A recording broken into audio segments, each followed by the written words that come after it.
I'm really thrilled to be here today. Thank you for the lovely introduction, Barb, and I was thrilled that it worked out for me to be able to join all of you here, and excited to be joined by Denise. We've had a lot of fun. Glad to be here. It's been a little bit of, when you were in college, I'm sure none of you did this, but like the night before the exam when you're like cramming to throw it all together and make sure that you're ready for your finals. It's been a little bit of that between your vacation, my travel, and everything. We got this, don't worry. But we've got this. All right, so today's, Lori, I think you said something earlier about nerding out. I was gonna say geek out. We're gonna geek out about meetings and events. So as Barb referenced, I have been in this industry a long, long time. And I have left meetings and events twice in my career.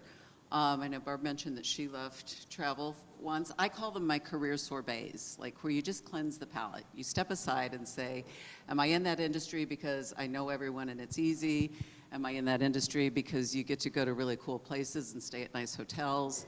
Or, why am I here? And what I've found every time I have left the industry is that I come back because I love this industry. It's an industry full of passion. It's the ability to deliver experiences like we're having right now. Like I witnessed last night with all of you having so much fun, enjoying the reception last evening. And not only the fun and the camaraderie, but it's the opportunity to deliver corporate goals or organizational goals to your constituents in a way that can't be done through a white paper, it can't be done through a webinar, it can't be done through a staff meeting. Should we get started and geek out a little bit? Let's do it. Let's do it. All right. Now, we've all been sitting for a while, and I do have to say one thing. After NDC, this is going to be a breeze. I thought there were a lot of acronyms in M&E.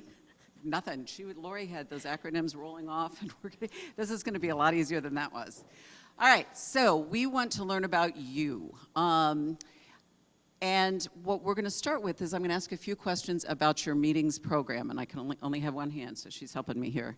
And I use air quotes because a meetings program means something different to every individual. So we've all been sitting all morning. I'm going to ask everybody to stand up. And I'm going to ask you to stand up with the assumption that all of you have at least one meeting or an event that takes place within your organization. Is that fair? Okay, so remain standing if you have 10 or more meetings within your organization that you're aware of. Good, all right. How about 25? We're starting to lose a few people. Okay, how about 50? More than 50 meetings or events within your organization. And the crowd thins out. I know. All right, do we dare go to the next one? How about if you have more than 75, and we'll stop there. All right, so a good number of meetings and events. Now, if you're standing or seated, raise your hand if you believe that the meetings and events within your organization, for the most part, are strategically managed. I see some hands here. Metza, just a little. If you're really proud of it, put it up. Got your arm up there? All right, good. Anybody else feel really good about how their program is managed? Great, that's really good to see. Thank you. All right, now we can all sit down and relax again. Barbara's been talking today about change, challenge, and conquer, and we're going to incorporate that into how we talk about your meetings and events program, the air quote there. So as we move through, I want to get it, I'm going to ask, you can stay seated, I'm not going to make you stand up again. But I want you to think about, as you look at your meetings and events program, do you directly manage the meetings and events in your program? So are you travel and meetings, or are you meetings only? Do you have direct responsibility? There's a few hands. There's a few hands up there. Excellent. For the meetings activities within your organization, do you feel that they're relatively well managed? That your company's kind of got it, they're delivering against objectives, they've got brand protection? Good. Excellent. And now here's two that are really interesting. Do you want to be more involved with the meetings in your organization? Be honest. No hands. Yeah, All right. there it goes. That's where we lose them all. Oh, we do have one. We do We've have got one. an outlier You want to be here. more involved. Excellent. And now I think I know how many hands are going to go up on this one. You want to run as fast as you can away from the meetings program because it's chaos, it's confusing, and it's political. Wow, We have a okay. couple of hands flew up. All right, so for those of you who want to run away as fast as you can, as Barb said, our mission here is to give some practical tools, some ways to think differently so that you can find a way to have a positive impact on your meetings and events. And for those of you that want to get more involved, hopefully that will just be exponentially beneficial for you. That was a lot to say. All right, let's jump in. All right. So, next question, and I promise I will not drill you with questions throughout, but as we move forward, I need to do the clicker. There we go. So I ask you to pause for a moment and think about, are you looking and managing the meetings in your organization from a proactive mindset or from a reactive mindset, meaning I react when some EA in the organization signs a hotel contract that they weren't supposed to, then they bring it to me and want me to fix it. Not that anyone's ever had that happen. So let's raise your right hand if you believe that you're proactively involved. Yep, in meetings. Good, that's a good number of hands. And how many of you would you say left hand for reactive? All right. Good stuff. So now we know a little bit about our audience here. Denise, if you could share with me how customers engage with the World Travel Meetings and Events team. Absolutely. What that looks like. So, number one, we engage in various ways. Obviously, we customize. This is what we talked about, the personalization earlier. We customize everything that we do. We know that each of you has different needs when it comes to your meeting and events. So with our personalization and customization that we do, we offer soup to nuts. That's what it boils down to. Right? So it might be something as simply as just the sourcing that you need assistance with, or potentially you need it all, right? The logistics and all of the on-site support and the technology and the group air. So we engage in a way that we can customize to their needs, as well as having the conversations to dive in to basically discover what the look and feel of that event should be. Also bringing forward your vision, right, as the buyer. What do you need? Maybe you don't have a vision. Maybe you need help, determining what that look and feel is going to be. But we help you to create that strategy and that approach, the look and feel, and again, soup to nuts if need be. If only part of it, we've got you covered. And again, all personalized. So how do you handle the situation when you ask someone, what's your vision for the event, or what's your strategy, and there's dead silence on the other side of that conversation? Well, it can be, obviously a little overwhelming sometimes, and it just depends. It might be a simple board meeting, right? They've done that maybe 100 times over, but now maybe they're doing a big sales kickoff event. Obviously we have the expertise of our team who's managed, countless events. So we pull on that knowledge and we pull on that expertise and really help to guide them through. We ask a lot of those probing questions, to really dive deep into what the needs are so that we can assist them with that. So you can help bring it forward. Absolutely. I do think you just had an oxymoron, though, because there's no such thing as a simple board meeting. True. No board meeting is anything but complicated. So this is a great example of a proactive mindset. You're looking at it, it's really easy to just say, all right, you need how many hotel rooms, you need sleeping rooms, you need how big of a boardroom do you need, what's your food and beverage, but instead you're saying, what's happening? Why are you doing this? Yeah, and I think it's also important to understand that, yes, you've been involved in planning the events and the meetings before, but sometimes you don't know what you don't know. We might be able to bridge some of those little gaps here and there to assist you. Maybe this is a much more complex or involved event than you've had to do previously, and we can kind of cover those little areas for you and those gaps with our team. That's perfect. So I ask you this proactive versus reactive, let that sit within your thoughts for a while and think about, and we're going to, in just a moment, we're going to bring some real life examples to bear, but think about how you can proactively ask those questions of the organization. Why are you having this meeting? What's happening? A lot of money goes into this, and a lot of logistics happen, right? But the important thing is, what do you want to accomplish? One of the first questions I asked Barb when we were talking about doing this, I said, what's a win for this? When I walk off that stage, what is it you want me to have delivered? And in order to do that, I got to hear inside her head of what she wanted. So talk to your people and say, what is it that you're trying to accomplish? How can I help you with that? All right. So let's dig into some real life scenarios. I love the process you just described. You just gave some good scripts, but let's bring this to life. And you shared with me a great story of something that happened just last week.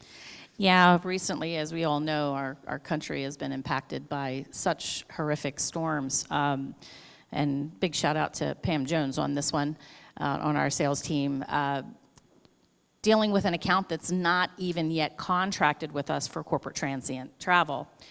So they're kind of in that limbo, that process. But there was an immediate need in their organization where they're in the midst of their busiest time of the year for open enrollment. And they had a situation where over 800 of their employees were literally in the direct line of this storm. And they were going to be without a contact center potentially.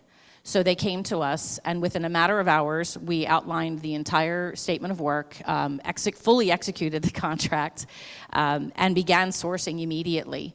We were able to come up with 2 different cities, locations where we could get over 400 sleeping rooms and up to 10,000 square feet of meeting space so that they could literally set up an entire backup contact center.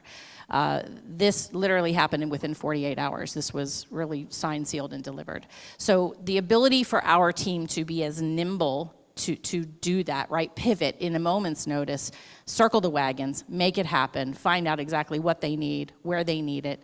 That personalized approach and that opportunity doesn't come easily, but we think we did a pretty good job on that one. So.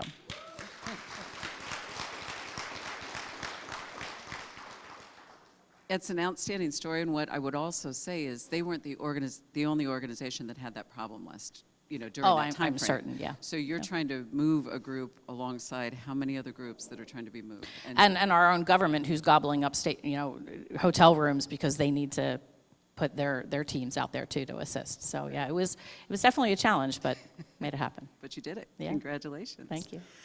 All right, let's talk about another real life scenario, and this is one of my favorites. It's the executive admin or the marketing coordinator or the marketing manager that holds on to their meeting just with a big old bear hug, right? They know the audience, they know the CEO and what his favorite bourbon is, they know what his wife likes to drink, or should I flip that? What she likes to drink and what her husband drinks, what bourbon he drinks. But they know all the details. They go to all the planning meetings. They get the free rooms. They get the free lunches. They do all this. And to try to help them with that meeting is almost like cracking into a vault, right? Because they are holding onto it so tight. So, Denise, how would you and your team approach that sort of a situation? It's a tough scenario. I affectionately refer to this individual as the land grabber. But, listen, I think the first thing is we identify that type of individual, and clearly it's a reasonable, scenario when, without a doubt, they've done an exceptional job. And I think recognizing them for what they've been able to do with those previous events and or meetings, acknowledging all of the efforts that brought forward, a reputation within their organization for conducting exceptional events is super important. You start there in my mind. Then I think we move on to saying to them, hey, listen, we could really use your help as an organization. Let's work together.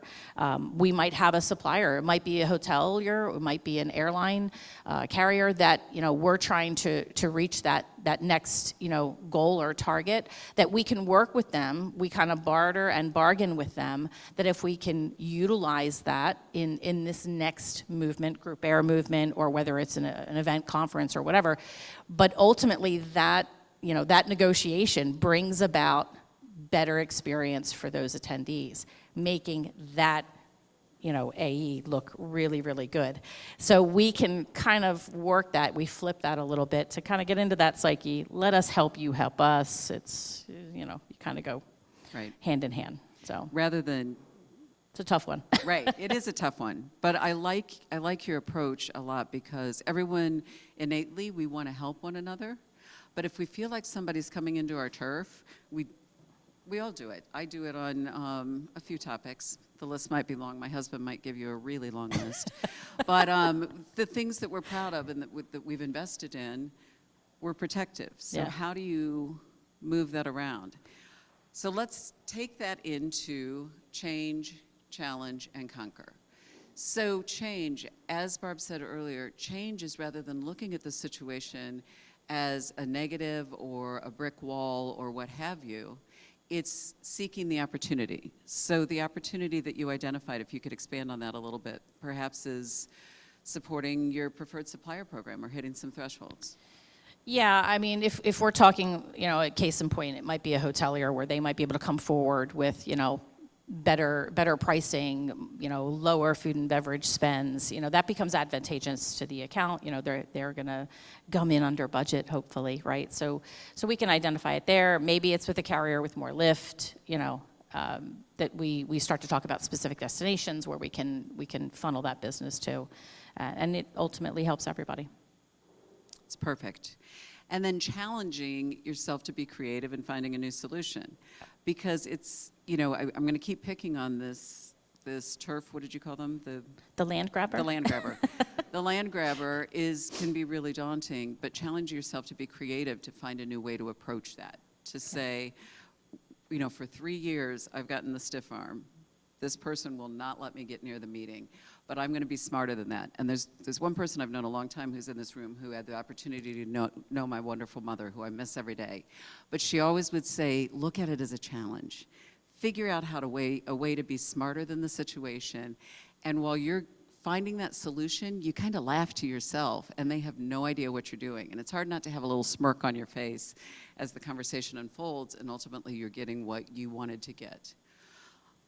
So then the greatest thing, and I think this is, maybe you can expand on it, how you're helping the total organization, not just that individual meeting or event, but how are you building a better meetings program, better economics through the travel and meetings program? Well, I think that's a little bit of a broader one, right? I think we see a lot, and I know in speaking with a lot of, the meeting planners, whether they have their own team within their organization, it comes down to that compliance. It comes down to, making sure that we're bringing everything into the fold, a little bit more control, right? You get a lot of people that go rogue. You started out talking about how they might have signed a contract, and suddenly you're cleaning up the mess because they have this attrition clause in there that they had no idea existed, and suddenly you didn't even know about this meeting, right? They just went off the reservation and did it on their own. So I think that, not just from the finance side of it, obviously, but it's that compliance with policy. It's being able to have, a clear view with reporting, right? We bring it all into the fold. So it's that consolidation piece of it really, I think, is the big win for the account. I agree. And it's interesting to me because these people that will sign a hotel contract committing the organization to a large amount of spend, a lot of risk, would never do a capital expenditure, signing a contract to purchase anything for the office or a lease or in any other category. They would never do that. But for some reason, a meeting contract is like funny money. They're like playing Monopoly. They're buying a hotel, It's and they the do allure of the travel, right? Yeah. And they do it without blinking, and then Yeah. suddenly, when they're upside down, they want help. So, all right, we're gonna move forward. I'm a big believer in small, tangible nuggets. It's so easy when you have a day like this where you're getting so much information, so much networking, information overload, and throughout the day you're thinking, oh, this, and this, I'm gonna do that, and then you get back, and tomorrow you open that email box, or tonight on the plane going home, or at lunch on your phone, whatever it may be, and suddenly you're sucked back into the day-to-day. And you go, wait a minute, then you find yourself next week, and it's like, there were so many great ideas, and I've done nothing. So I'm gonna introduce, and again, Laura talked about the MVP, which I think most of you know in technology. MVP is the minimum viable product. When you're launching a new product or solution, you start with what's barely there, and then you build upon it. You iterate, you get feedback, and you keep growing. So I've switched that to a minimum viable win. So what is one win that you can develop within your meetings program to make it better? Just one tiny little thing. Whether it's thinking through why can I not get this name right, the land grabber? Thinking through who's the biggest land grabber in your organization, what makes that person tick? What has made them so successful, and how can you find a way to build a relationship with them to make them better? Or is it looking within your supplier base, and you've got great relationships on the transient side with your airline. You're hitting all the contracts, but you're really not leveraging your groups. So sit down and talk to the airline and say, what more could we be doing? What products or services do you offer on the M&E side? We may be doing, you may have a big meeting coming up, and there's a lot they can do. The airline products to support M&E are huge, and a lot of people don't realize what those are. So sit down and talk about it. Maybe it's your policy, looking at your travel policy. I have, everybody's seen that slide about the evolution of man where he starts like crawling on the floor and then his knuckles are dragging and eventually he stands upright. I believe that meetings policies go through a similar evolution. Meeting policies start as a paragraph in a travel policy, then they kind of become a section within the travel policy, and then they grow, and as you mature, they can become an independent standalone meetings policy. So maybe it's, I'm going to block an hour in my calendar, I'm going to look at our meetings policy, and I'm going to see where there's opportunities to expand it. Is it incorporating the right approvals? Are we looking at technology in the right way? What are some, I'm really putting you on the spot here, but what are some ideas that come to mind for you as you think about your customer base and ways that they could just do one tiny little incremental improvement? Wow. Okay, yeah, on the spot, but it's okay. I've told been you I under wouldn't do pressure it, and before. here I did. Now, I think obviously starting out the way you had pointed out, taking a look at the policy, really taking a look at where those meetings are coming from, identifying, I hate to say it, but those weak links, right, within the organization that might be just going rogue on their own, maybe carving out some time, with us to sit down and strategize on how we can help you, where you might have those deficits, where we can kind of help you rein things in. We definitely have, a very talented team, and then we can leverage, that experience to help them, maybe figure out where those weak spots are. They may not necessarily see them on their own initially. Sometimes we're too close to things, right? We need to take that step back and maybe get an outside perspective, but we can certainly take that consultative approach with you to help you identify that. That's great. So don't just think of calling when you've got an urgent need like relocating because a hurricane's coming. Obviously. Being proactive. Again, we go back to, right, being proactive versus reactive in that case. Exactly. That's perfect. All right. Do we have any questions or comments from this? I've got a question back here. I know it shocked you that I have a comment. For those of you who know me. Hi, I'm Kim Bivens with Altria. I have the privilege of managing our corporate aviation fleet, our corporate travel program, and our meeting planning group. So there's a lot of synergies that I have been able to build as I acquired responsibility for those groups. One of the things that we do with our land grabbers is we have a monetary approval policy. And what they don't realize is they are committing company funds and they have no monetary approval to do so. What that translates to is they are making themselves personally liable for that meeting spend. And nothing gets their attention faster than when I say to them, you've just committed $25,000 of the company's funds and you don't have the monetary approval authority to do so. So if the company doesn't pay that bill, that's going to come back to you. And they're like, what are you talking about?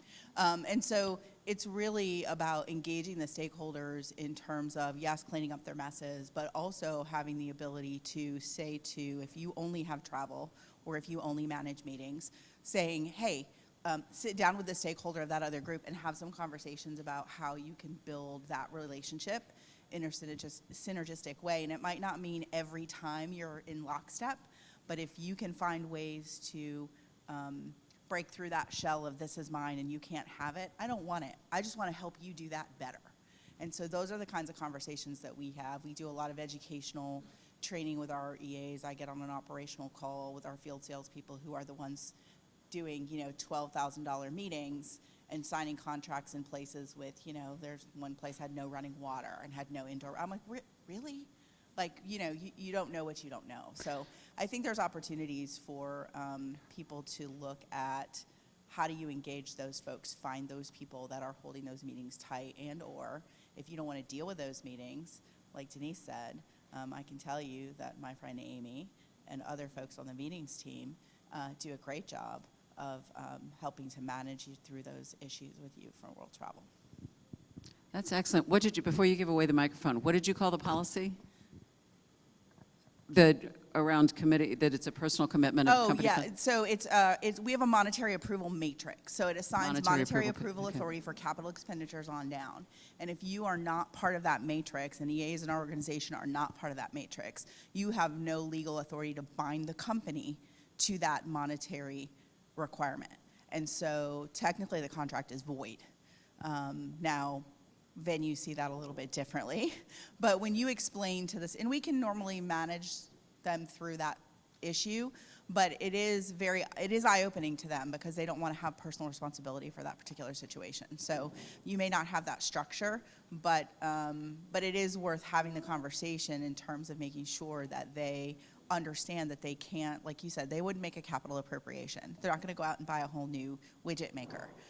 So why do you think it's okay for you to go out and commit company funds for something that you don't really understand? That's powerful. Thank you for sharing Indeed. that. Yeah, that's really good. Any other comments or examples? We got two more. Our mic runner's getting her steps in. I'm coming.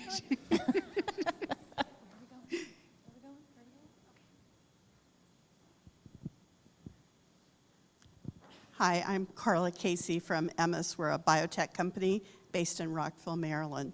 So I started at Emmis 24 years ago as meeting planner and grew the travel program. And now I have some responsibility for both. But what I'm seeing is exactly what you said in the comments, but it's a hard sell to the C-suite because they're EAs. Everybody loves doing a meeting. And EAs can do a fine meeting or a project coordinator until something goes wrong. 100%. So a CMP, the benefit of having a CMP do a meeting or a person with meeting planning experience is for that 1% of maybe something will go wrong. And sometimes, unfortunately, selling it to the C-suite is after something has gone wrong, or you get into a contract bind, or there's a hurricane and your attendees cannot get to the site, and what do you do, and all those pieces. So my minimum viable win that I'm working on, I was just talking to Amy a little bit earlier about this, is just starting with a travel request form and trying to funnel all these hybrid department and workplace meetings that now can involve 30 to 50 to 80 people flying into our headquarters because now everyone's remote. That's not a departmental gathering. That's a meeting with real risk management and real spend that we need to wrap our heads around. That's perfect. Thank you. And one more? Did we have? I thought I saw a hand over here. Yep. Yeah.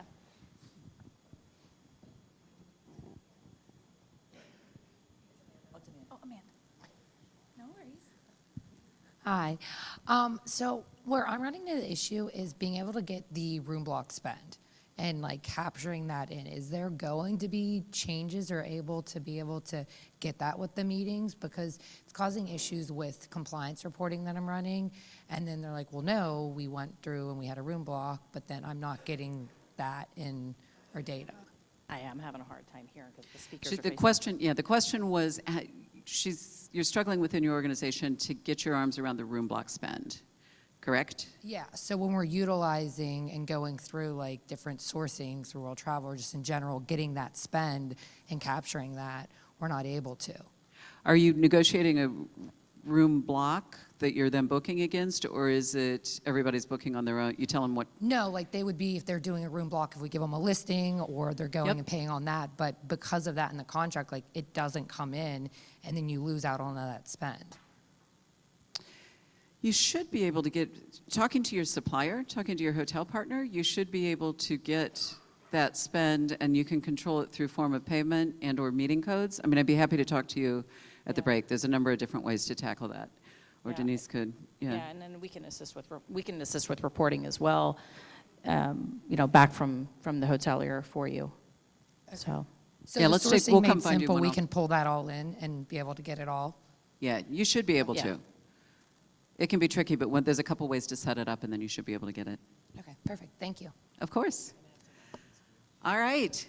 Thank you all. Those of you that want to run from meetings, are you ready to maybe not run as fast? Did it help? All right. Thank you, Denise. I just wanted to. This has been fun. Here's Yep. here's our promotional plug. Come see us upstairs for the trade show. We'll be out. All right. Thanks so much. All right. Have a great Thanks, day. everyone.